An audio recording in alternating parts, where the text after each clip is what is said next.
Dawe jajanan jadul. Halo Bolo, assalamualaikum warahmatullahi wabarakatuh. Dino iki aku ameh gawe jajanan jadul Bolo. Engko tebakan ya Bolo, aku ameh gawe apa?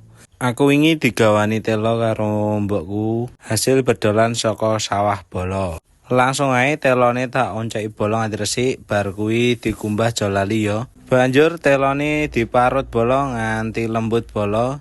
Marute hati-hati ya Bolo, engko ndak kena paku ning parutan kuwi Bolo. Masalahe ndak pereh nak kena Bolo. Iki wis ready Bolo, wis kabeh tak paruti etuk sak baskom lumayan Bolo. Lanjut bar kuwi ditumplak nang nggon anu ya Bolo, serbet sing resik ya Bolo. Iki tak kumbah serbete resik tenan dadi gen ora reget, terus ya gen higienis.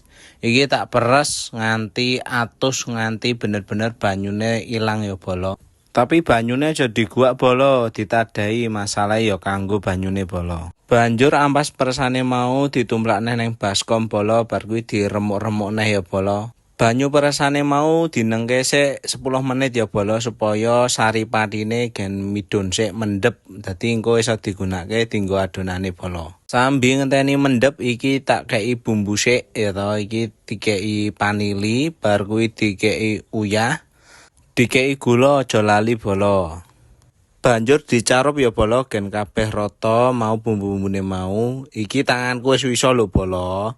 Nah iki saripatine wis ngumpul Bolo nang isor baru tak ciduk, bar kuwi tak remet-remet neh tak campur dadi siji karo adonane Bolo.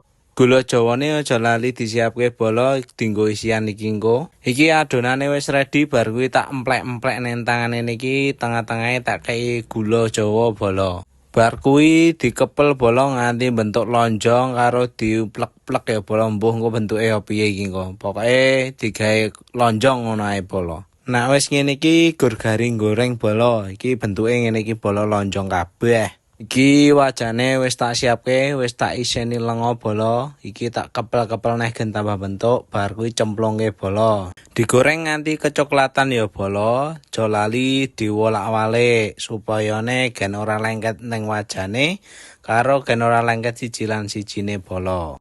Nah iki Bolo sing jenenge klenyem. Lah nek nang nggonanmu jenenge apa Bolo? Aja lali komen ya. Ngono ae ya Bolo. Assalamualaikum.